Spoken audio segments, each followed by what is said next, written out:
didn't gamble yet. And then we went, got ourselves together, and we went down to where what they call Shakedown Street, which is the like flea market swap meet that's always there with the dead. Where you can get T-shirts, weed, chlamydia, whatever you need pre-show. I think there's a bundle that you can get, all three, and you save. It's cheaper, yeah. It's definitely cheaper. Yeah, and the chlamydia lasts longer than the T-shirt. It's not good fabric.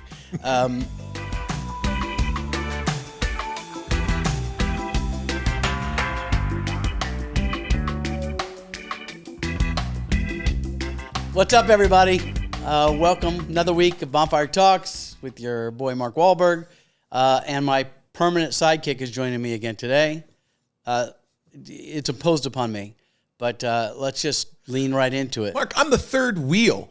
Sure, could you ride a motorcycle across the country? It would be dangerous, but with that little Batman sidecar, it's much safer. So you're my sidecar? Yeah. Thank you. Mark DeCarlo is with me today in the studio to talk about all things. We never run out of stuff to talk about. Don't.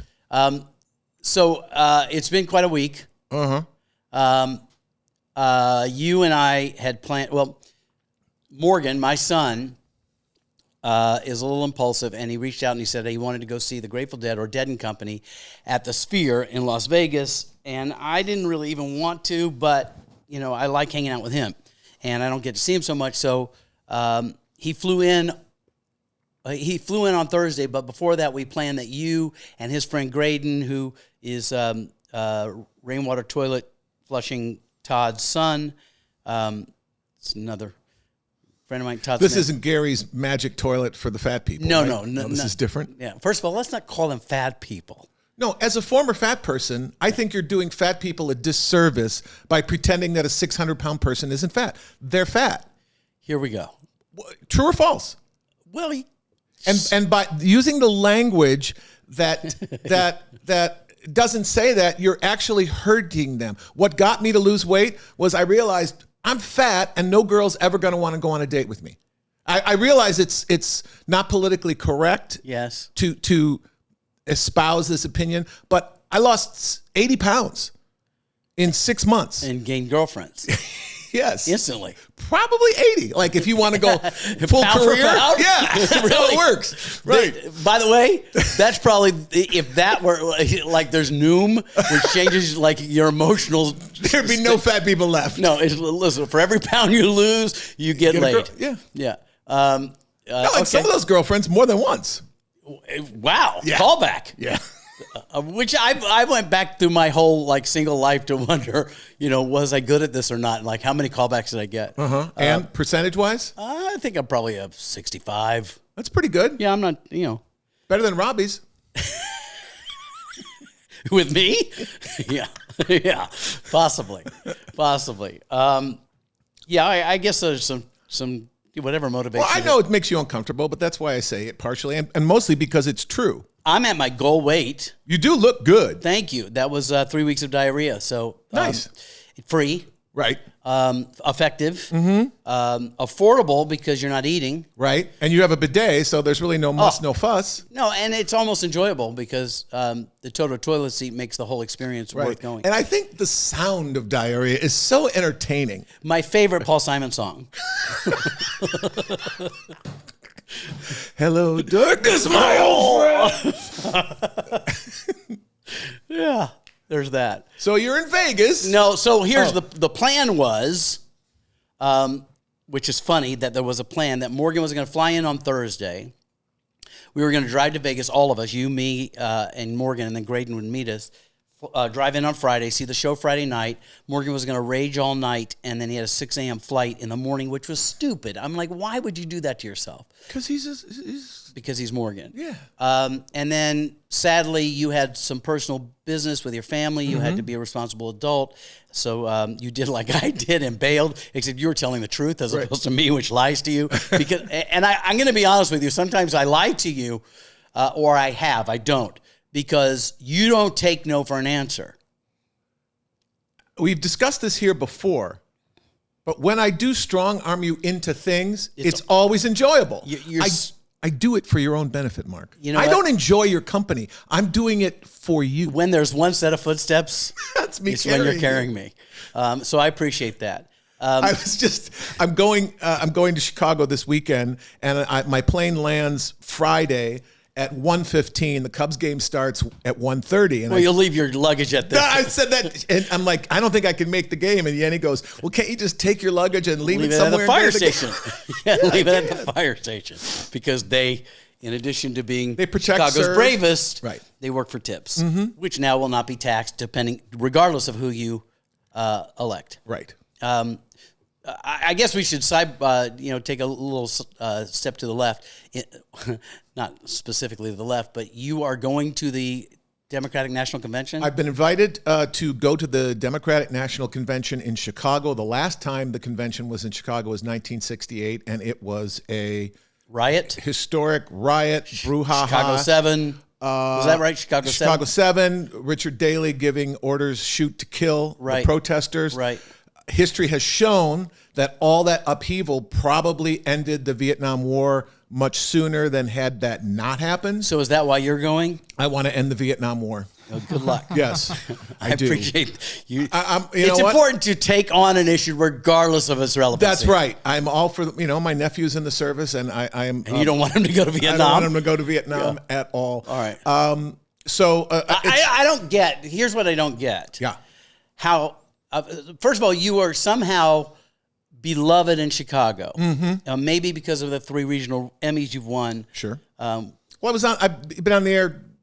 It was 10 years until the show got canceled last year. So the governor is going to let you be in his box for the Democratic. I don't think the governor knows I'm going to be there. My friend is taking me, and then I'm going to be there. Yes. Do you have a purpose? You know what? In all seriousness, I want to be there because I think history is going to happen there. Could be some good, could be some bad. I've never been to a political convention before. It's in Chicago. The Cubs are home. My aunt is having her Pan Am luncheon.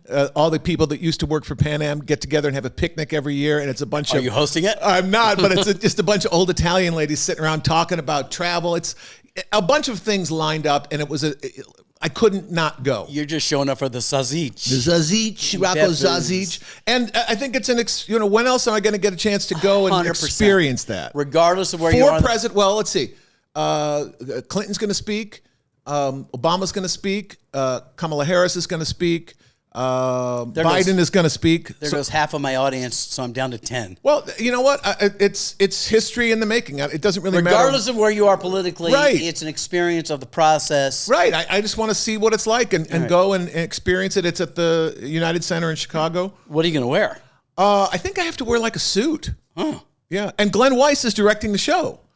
Glenn Weiss, our friend from Studs, who's now a huge multiple director. Emmy and Tony Award. Yeah. No, did he win Tony He as well? directed the Tonys. Directs the Tonys, directs Kennedy Center Honors, all the stuff. Hopefully I'll get the chance to see him and say hi. So it's like just a bunch of things Does happen. he return your calls? Huh? Does he return He your calls? returns my texts. He does? Yes. Huh, interesting. I'm assuming he's super busy right now. Well, rehearsing and such. I would think so. Yeah. I don't think he's going to go to the Cubs game with you. No, I don't think so. He should. Let's get back to Grateful Dead. Right. So the plan was we were going to drive in. You were going to pick us up at dawn. We talked about leaving early to beat traffic, but you couldn't go. So now Morgan flies in. I picked him up at the airport, and then Graydon bailed. So it was the 2 of us. Unlike, completely out of my comfort zone, we had no tickets the day before. We had no hotel.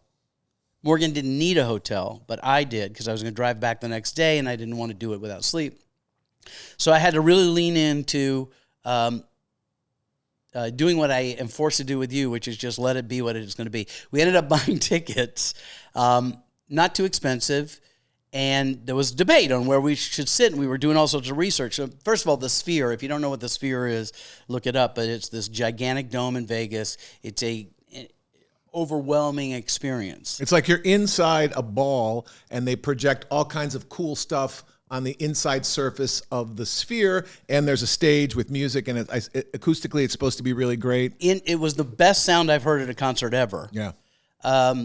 So anyway, when we're looking at tickets, there's like the 100s, the 200s, the 300s, and the 400s, and that's from the floor all the way up. The floor is no seats. You don't want that. The 100s are seats. If you're on the floor, you're staring straight up. Well, even the 100s, where you're in seats, you're looking up the whole time, is what we heard. And the cheap seats were in the 100s or the 400s. And when I say cheap, they weren't cheap, but I'm a you're a big time TV host, basic cable celebrity. So right. So anyway, I said, let's just sit in the 400s. It'll be better. Forgetting that I have a fear of heights, but not thinking that's an issue when you're sitting in a theater. Right. So, because if you fall in the sphere, you just roll around the inside like a hamster in a Happy Trail bottle. Theoretically. So Morgan gets there. I book a hotel on Hotel Tonight because you told me to on the way into Vegas. And That's the way to do it, by the way. If you're these kind of trips, go to Hotels Tonight, use my code MDeCarlo5, and you get $25 off your first booking. But wasn't it? I didn't use your code, so I paid the extra $25. I gave you the code. I didn't pay attention. But it's it's very good. Whatever is available at the last minute. They sell the hotels really super cheap, and they show you the map. And Morgan Wallen was there. Not at the Dead. He was doing a show at the Allegiant. Jason Derulo, Jerry Seinfeld, the Dead. It was packed. Couldn't get a hotel room. Right. I ended up getting a room at the Four Queens. I'm gonna let you have fun with that. It's for one night. It was $5. It's low hanging fruit. I'm not going to swing at that. Four Queens, for those of you who don't know, is downtown, which is an entirely different Vegas. A Vegas that harkened the days when we would haunt the Aladdin in the Sands and the Binions. Yeah. And the thing now they have that flying Fremont thing down experience, Fremont all experience. That. Yeah. So did you stay in the Liberace suite or the Rip Taylor suite? I was in the Angie Dickinson Villa. Oh. Yeah, it was very nice. Nice. Those walls could talk. If they could. I think they may have. It was sort of a scratch and sniff room. It was a little dank. But it was kind of cool. So Morgan and I got there great, made perfect time, got there, walked right out on Fremont Street, did a shot of Jameson and a beer, got a cigar, walked around a little bit, and then, so it was I saw your picture on your Instagram. Yeah. Looked like you were having fun. We were having a great time. Didn't gamble yet. And then we went, got ourselves together, and we went down to where what they call Shakedown Street, which is the flea market swap meet that's always there with the Dead. Where you can get T-shirts, weed, chlamydia, whatever you need pre-show. I think there's a bundle that you can get. All three, and you say it's cheaper. Yeah, it's definitely cheaper. Yeah, and the chlamydia lasts longer than the T-shirt because it's not good fabric. So anyway, so we did that. That was cool. And then Morgan really wanted. Morgan's now out of the Navy and has been essentially sober, other than drinking, for 10 years, and was kind of like going, it's the Dead. I want to do mushrooms. And my experience with mushrooms, I've shared many times before, was because of you, and it was overwhelming. And while I had a great time, I have not done since. So we run into a friend who has chocolate mushroom left over, gives it to Morgan, but I'm getting ahead of myself. There's no chocolate mushrooms. It's chocolate with mushrooms in them. But if there was... Well, there is. It looks like a Willy Wonka bar. Yeah, no, I know. But if there were chocolate mushrooms... Oh, people would eat them. Yeah, that'd be terrific. Right. So we walk over to the Sphere. Did Morgan take mushrooms or not? Not yet. Okay. Yes, at some point. But we walk over to the Sphere, and at the moment that we get, in the parking lot and we're at it, I start to panic, which I know is a shock for you. It is. Because it's shocking that it took you that long. Yeah. So I'm standing outside the Sphere waiting to go in, and it's gigantic. And as I'm looking up at this huge ball of panic, I realize that my seats are at the very top of what I'm looking at. So I'm already going, oh. And then I'm saying to myself, it's a theater, though, when you get inside. It's not going to be terrible. You'll be fine. And then we go in, and it has a series of escalators that I have seen many times in my nightmares. Like an Escher drawing. I don't know what that is. Where you look at it and you can't tell what the perspective is. If you're going up or down, yeah, it's like optical illusion. Yeah. And I don't have a problem with an escalator, but it's in the dome, so it's in this huge just emptiness. And I'm not wasted. I'm a little high, not a lot high. And I talked to Morgan. I'm like, why don't you wait on these mushrooms? I said, I'm not doing them. I just don't want to do that. It's frightening if you're in the round. So he says, okay. And we take the escalators up forever.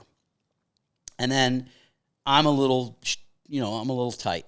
We walk into our seats, which are maybe 20 rows off the top. The rake of the seats is like nothing I've seen before. People are, when they're walking by, they're holding each other to walk by for fear that you fall. Almost like you're stuck to the wall. Yeah, like ridiculous. And we're so high up and the rake is so high that if I sit in my seat, you can't see the stage. You have to stand up and look over to see the stage. Oh, there's like an overhang? No, it's just the stage is down here and the rake is here and you're so high up that I couldn't see it. And even when I stood up, when I tell you a postage stamp, it was really like I've never been so far away from a stage. Even when we saw Bruce Springsteen and we're way up at the top of the Forum, it was nothing like this. Yeah. So, but I would imagine the show is not the stage at the Sphere. No, it isn't. So that's what I'm getting to. So, but before it's lit up, you're seeing like the grid of the Sphere, which is sort of like a mesh, and it's like industrial, and it's gigantic, and people are there, and I'm literally sitting in the chair holding the arms like this. And even Morgan, I think it was because of me, he's like, oh, yeah, this is a lot. And, so we both were like, yeah, at that point, I know this sounds ridiculous to all of you who are normal, but at that point, I'm like looking at the exit going, I don't think I can do it. This is like my nightmare. It just Which would be great parenting, just to leave before the show because you were afraid. It shows your kids that you never quit. My son is a former Navy warrior, and I'm afraid to sit in a seat.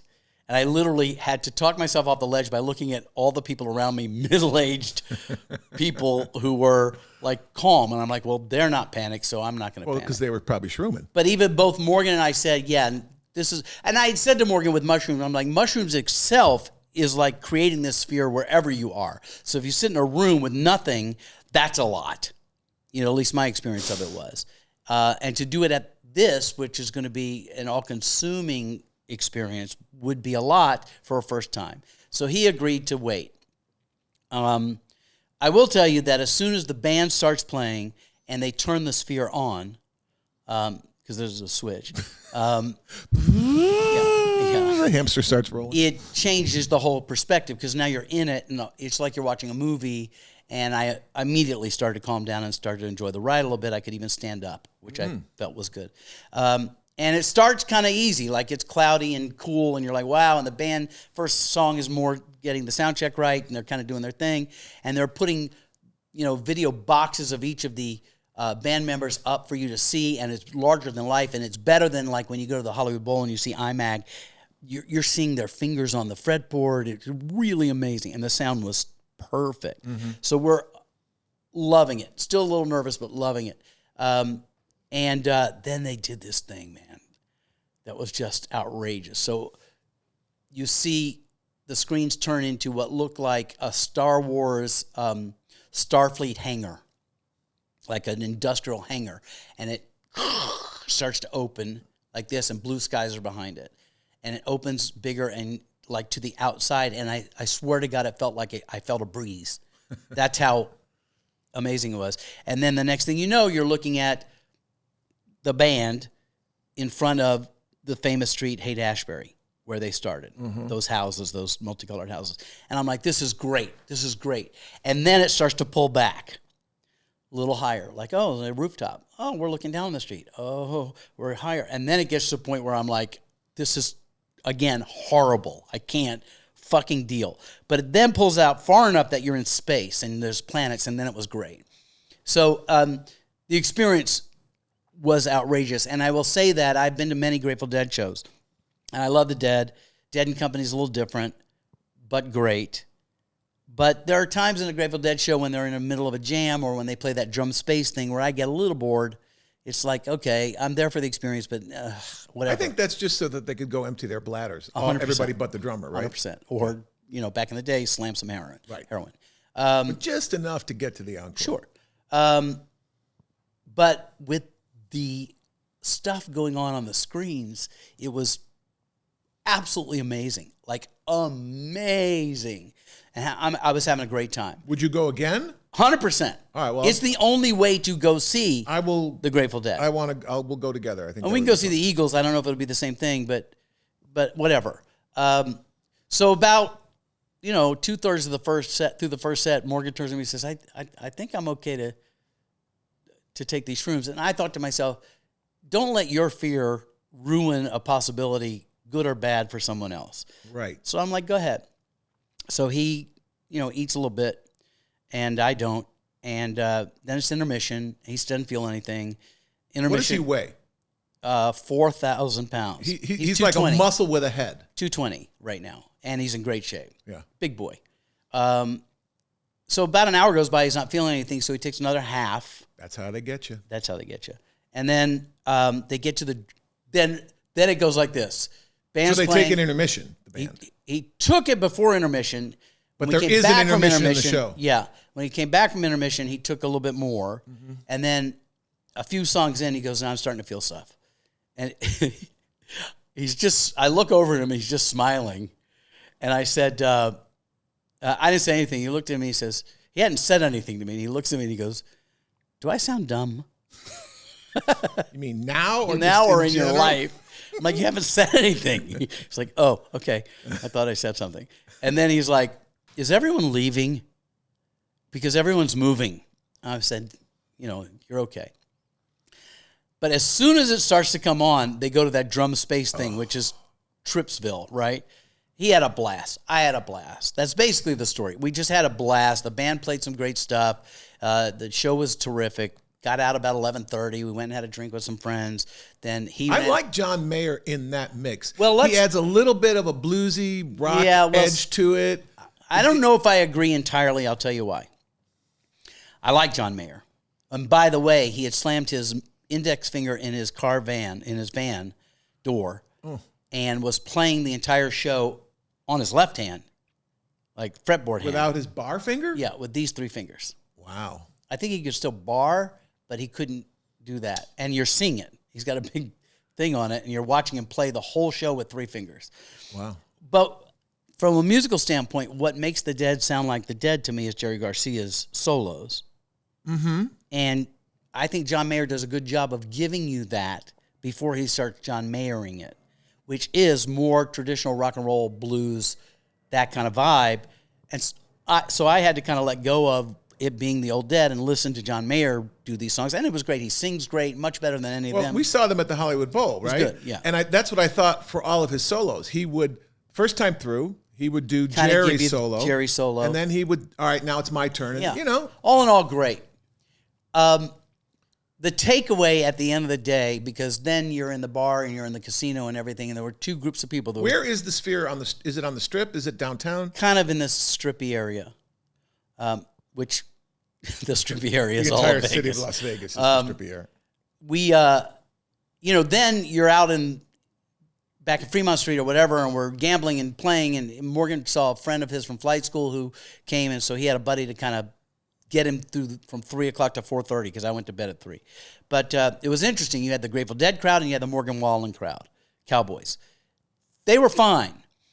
But one of the things I love about the Grateful Dead experience is it's not often where you go out with a crowd of people, all different kinds of people, and it's entirely friendly, entirely accepting, entirely...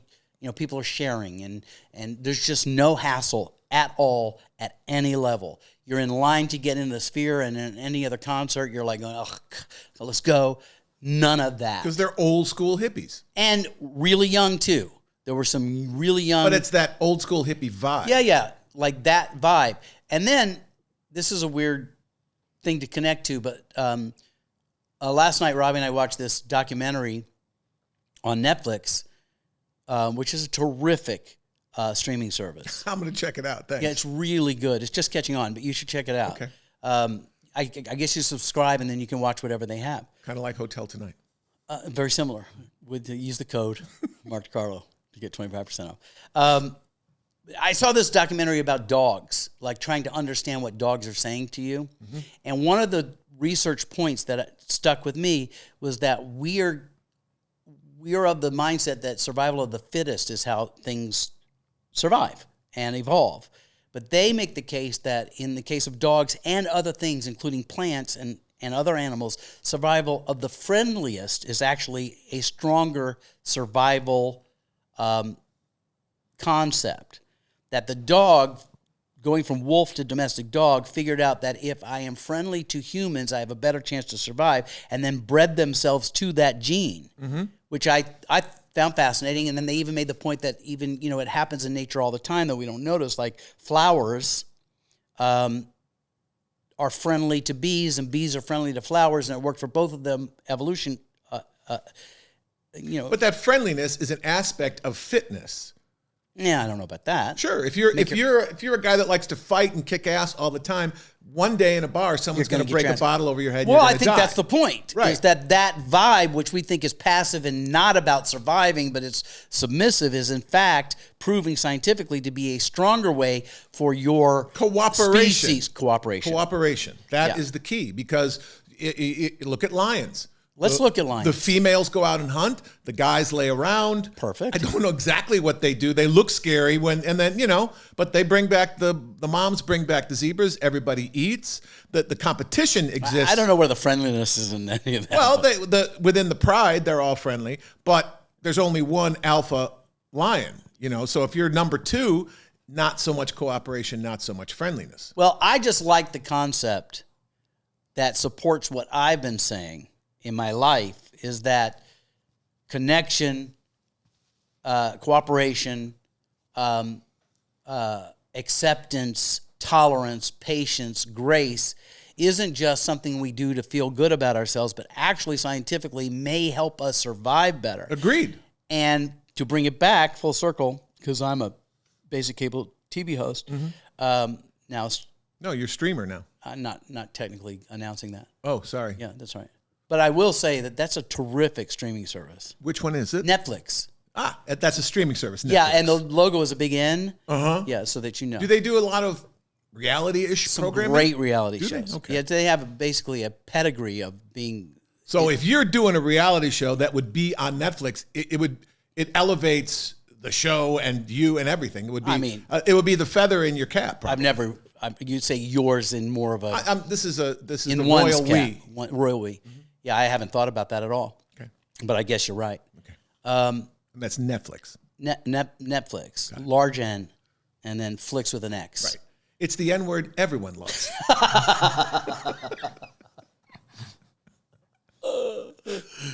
Okay.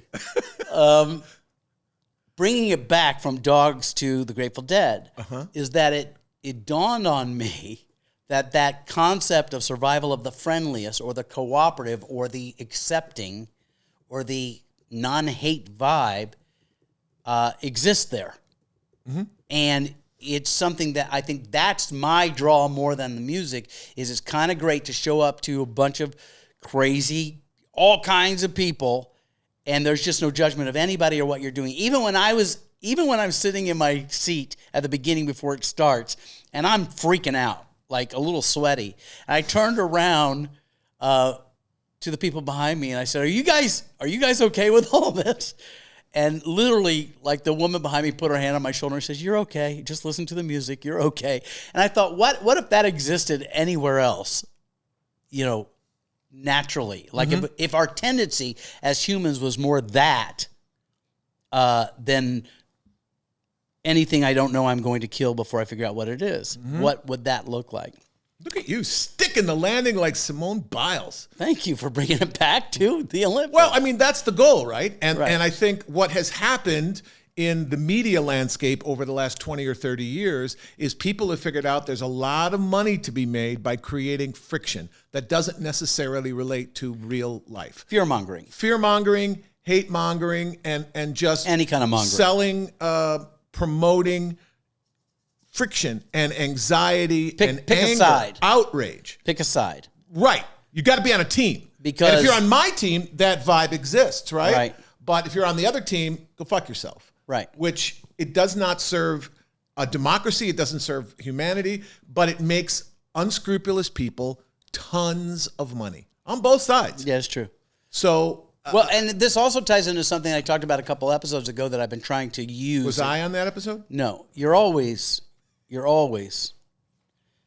right in my God-shaped hole. That's where you are. You're in some other holes, but my God-shaped hole is where you live all the time. That's the fifth queen. Yeah. So let's see. We've alienated so many aspects of humanity just in our little jokes. What I was talking about was that I have a propensity to want to control things, and where that shows up for me is trying to be right, like protecting others from making mistakes, like correcting and putting a thumb on behavior so that, and more importantly, when people do things that are, or say things that are absolutely a lie or wrong or cringy or whatever, my natural tendency is to correct it or argue with it or anything. And so what I had said, sort of like homework, like a game to play for a week, was what would it look like if I actively let everything be okay? If somebody but some things aren't okay. It never hurts to call it out. Well, but sometimes it does. What I was trying, look, a balance is the answer. But in my case, what I was experimenting with was anytime something brought up what I call actually, man, actually, that's not true, this is true, or fuck you, or I'm not doing that and you need to do this, I had to actively exercise the muscle of what happens if I just let it be? Like if I go, you're right. Other than my ego getting triggered. Well, it depends on the degree of egregiousness. Yeah, which is a great band name.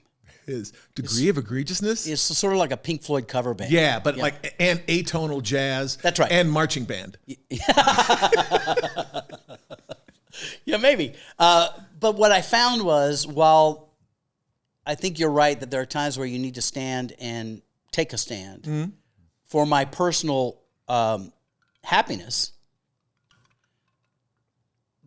exercising the muscle of not of acceptance. Okay, you don't need, I'm not saying you need to take a stand, but if someone says something that is just patently offensive or something, you should at least go, you know what, that's not cool. And then let them, you don't correct them, but at least fire a shot across the bow. Otherwise, I think there's a slow slip towards, well, I mean, look at the culture in the last 10 years. You're not wrong. What I'm saying is, for me, for my little journey of looking at character, I keep saying character traits as opposed to character flaws, and more importantly, not character traits that affect other people, but how it makes me feel. So the upset, anger, frustration, and volume of my constant, like, you're all idiots, let me tell you how this works. Something you may be able to relate to, I don't know. Seem to remember a conversation about Yenny and travel, but that's another thing. Hey, we were in Europe for 3 weeks, one Rolly. She's a champ. Well, packing-wise. That's great. Thank God, there's movement. So it's not wrong that inherently there are times where we need to stand on our feet and fight the good fight. But for me to kind of grow up to another level of happiness and enjoyment in my life right now needs to be just letting everything be okay for a minute. Even the stuff, because the discord of our life is so fucking loud. And I have, where it really boiled to a head is where I said to Robbie, if I ran for president, okay, do I need to even go further? I said at this point, I could win. I feel like I could win on either platform. I don't agree, but I think what makes me crazy is hearing the absolute insanity and ignorance of how the discussion goes down. And so the need to be right is like, if you'd only say this, your response should be this, and and it's not wrong because I'm right, but it's not serving me. And the exercise of, even in the face of people saying things offensive or wrong or hurtful or detrimental, to let that be someone else's job. Okay, yeah. I mean, I talk about this in my speaking. What's the goal of life? In my speaking, meaning to people, or just in just by making myself. Words out of my mouth? In my opinion, the goal of life is to be happy. Now, some people define happy by having tons of money and tons of toys. Some people, blissful monogamy. Everyone has their own definition of being happy. Right. So every time I make a choice, it basically comes down to, will this make me happier or less happy? And then I follow. That's really strong. I do that, and everything else melts away. Nothing. I mean, when you're 1,000 years old, you're lying on your deathbed. That's all that matters. Did you have a happy, productive life? And I think productivity is part of the happiness. Yes, but that's perfect. You don't lay in bed at that point and say, "Look how many times I corrected somebody." For right. being wrong. It doesn't matter. Right. So if this is your journey to become a calmer, happier person, I support it 100%. And have been waiting for years. For Right? me to Yeah, do really. this. Anyone that had 75 years wins. But I think that should be everybody's goal, regardless of. Now we can quibble about your personal definition of happiness. If you need 12 Maseratis and 16 girlfriends that your wife doesn't know about, it's kind of an empty shell of happiness, and maybe you need to look at that. That's not my problem. Well, but what you said that lands for me is that you look at the things that you're thrown to do, your propensity, what you're inherently going to do, and does that make you happier? And while there is some ego stroking when I correct someone who's wrong or see an injustice and call it out, there's some validation there, but it isn't particularly making me more peaceful, more at ease, more graceful and happier. Right, which I think should be the goal. So 100%. if every time you make a decision about anything, you can boil it, down to a burp or not. You can Speaking of boiling. You can boil it down to a digital choice, a left or a right. Is it going to make me happier or less happy?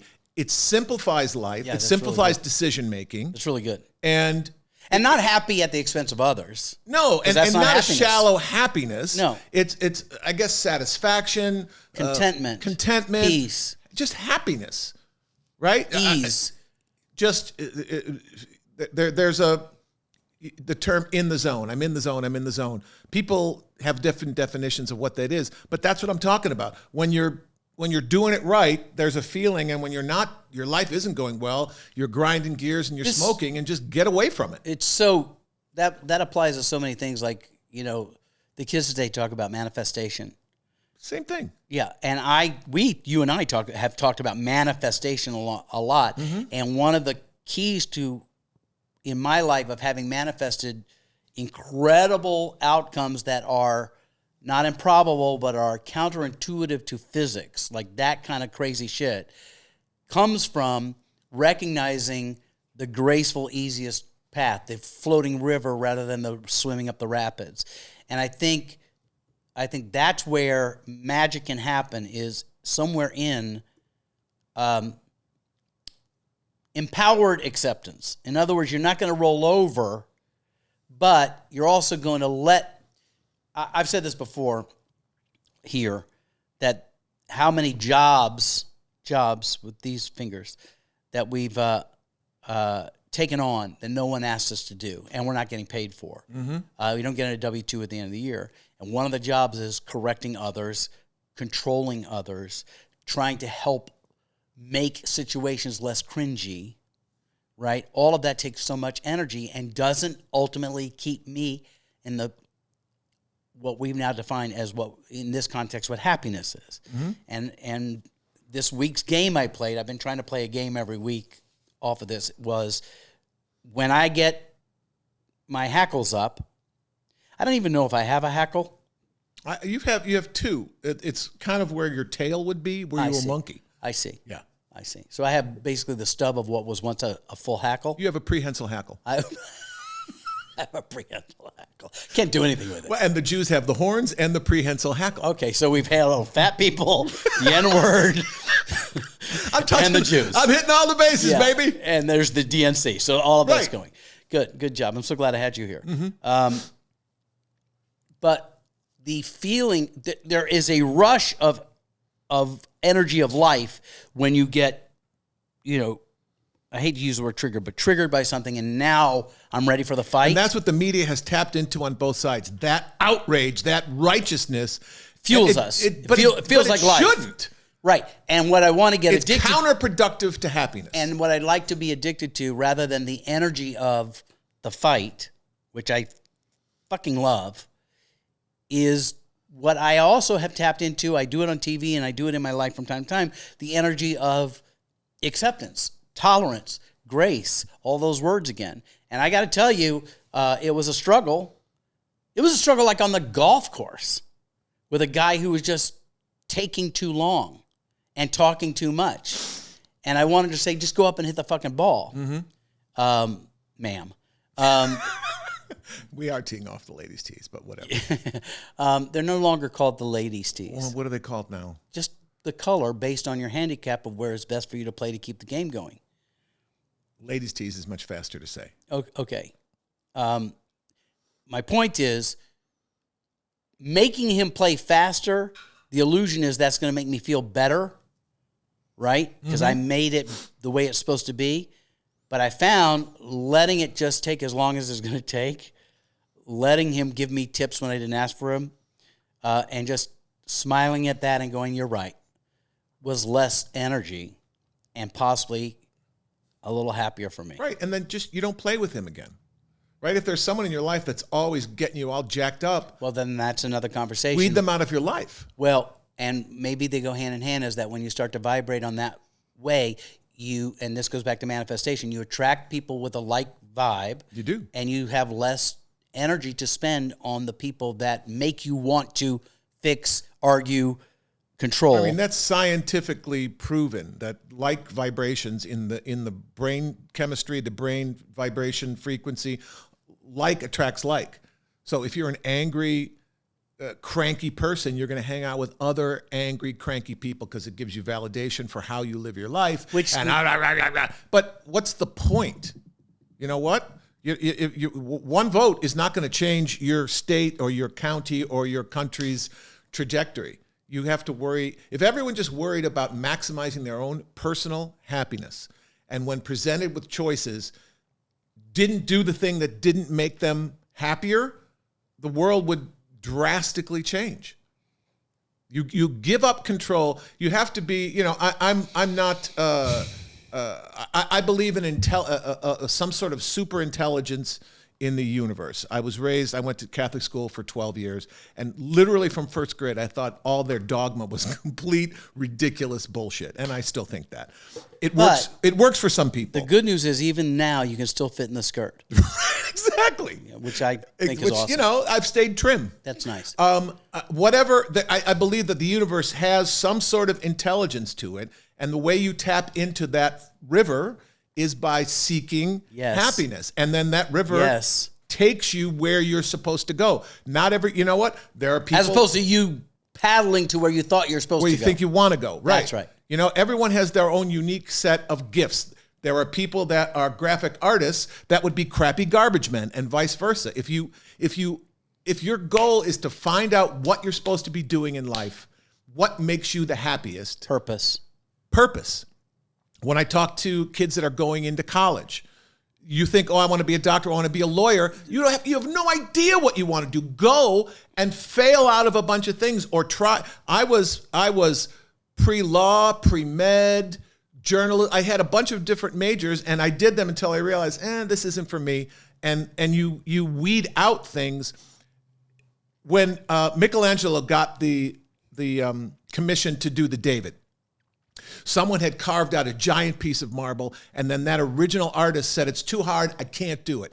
They offered it, the Medicis offered it to every other artist in Italy. They all turned it down. Michelangelo said yes. Because he needed the work. He did need the work. And so he finishes it. It's one of the greatest works of Western civilization, and it's enormous, and it's in Firenze if you ever go there. And someone asked them, how did you create this out of marble? And he just said, I took away everything that wasn't the David. Wow. I didn't make it. It was there. Right. I just took away everything that wasn't. So if you take everything out of your life that isn't going to make you happier, what you get is a work of art in a life. Which, if I'm going to play this metaphor out further, is to say that that happiness we seek is there. Yes. It's inside the marble. Right. And you have to have the courage to chase it. Or reveal it. Yeah, well, but it's also chasing. You have to make active choices. I've been sober for 3 months. Do I really want this drink, or do I want to feel good tomorrow morning? I think I'd rather feel good tomorrow morning. When I was losing 80 pounds, I would literally, before I took every bite, it's like, all right, do I want a piece of this delicious Hostess cherry pie? Yes. Or do I want my pants to be a little bit looser tomorrow? And I wanted my pants to be a little bit looser. I always liked cherry pie. Oh, it was so good. I would have 2 or 3. Well, see, I'd have a blueberry and 2 cherries at lunch. The moon-shaped. You don't have to say it cherry. again. Yeah, Yeah, I know. Delicious. Yeah, I know exactly But what you can't. I mean, and that's why I. That's the difference between happiness and a fix. Right, and that's why I talk about fat people. Fat people. Oh God. Make those choices. They want that instant. That's not. Let's just say. Can I just qualify this? Yes. Some people who have weight issues make choices emotionally that are, but there are plenty of people who are bigger than you and I who are happy in their body, and I'm happy for them. If that's true, I agree with you. I would say, and I'm telling you, I was 250 pounds as an 8th grader. You cannot be miserable, but anyone that overweight is not going to be happy with their body. And by telling them that it's okay, you're healthy, it's not really true, and you will feel better. I'm not saying you say it's okay and you're healthy. I'm saying that the size of you and where you are today and whatever struggle that is, if it's a struggle, is completely your choice. It doesn't define you, nor does it make you wrong. No, I'm not saying that. Yeah. I'm saying or it's your choice. Or unattractive. I'm not saying any of that. What I'm saying is if you weigh 400 pounds, it's because of the choices you made. Therefore, if you want to weigh 200 pounds, make different choices, and it will happen. You are completely in control of your own life. You just have to make choices that make you happy. Let's take it out of the body shaming world. But I'm not. I know. I don't want to come off as if I'm body shaming. What I'm trying to do is empower people and let them know it's not, being fat is not something that happens to you. Let's take it out of the realm of weight and put it in the realm of what we think is going to make us happy but doesn't, and what actually makes us happy, and a better, not better, but having 3 cherry pies at lunch does make me happy. At the moment, it doesn't play out. And immediately not. Right. What I used to say to my children when they would talk to you. Yes. Both of them have had really specialized and really huge goals. My daughter was going to be a professional ballerina. My son wanted to be a Navy pilot. And they were committed to these. These were things they said they wanted to do, and they were committed to them. But things in life would show up that seemed to want to make them happy. For instance, Goldie, the day that there were auditions for the next show, there was a birthday party she wanted to go to, and she chose to go to the birthday party and wasn't in the show. So what I use as a tool for them that I need to say to me, which applies to what you're saying, is the choice you're about to make in line with what you said would make you happy or not? That's what I'm saying. And you get to make the wrong choice, not the wrong choice, the choice that isn't in line with that goal, as long as you're aware that you're doing that. Right. That you're delaying the possibility of that goal by making a choice that's just a little, and we need those. We need to do that. You need to make mistakes yes, to learn to not make them the second time. Everyone gets a free mulligan for every choice, right? But if you keep making the same mistake over and over again, then you should take a look at why you're doing that. And you know what? Maybe more importantly, what the payoff is when you do right. that. And that doesn't make you happier. Right. That's what I'm saying. And if what we're saying, that being you finding a calm, happy state of being as an individual might actually scientifically, I think now, be the key for all of us to be able to survive as a species, as opposed to a species that's at odds all the time. Mm-hmm. So let's just say, watch this. Oh man, this is some next level, some more Right. vile shit. Let's He's just gonna say stick that- the landing on one leg. Yeah. Just Having you here without a plan of what to talk about has made me happy. And that ensures that you, as a species, will survive. So basically, Mark and I feel today have taken one giant leap towards basically saving the planet and the human race. You're welcome. You're welcome. Thank you. Like, subscribe, and all of that stuff, because that makes me happy. And that's it? Just stop? Yeah. That's it? Okay. Land it, you're done. Thank you. Thanks for hanging out, you guys. We'll see you next week.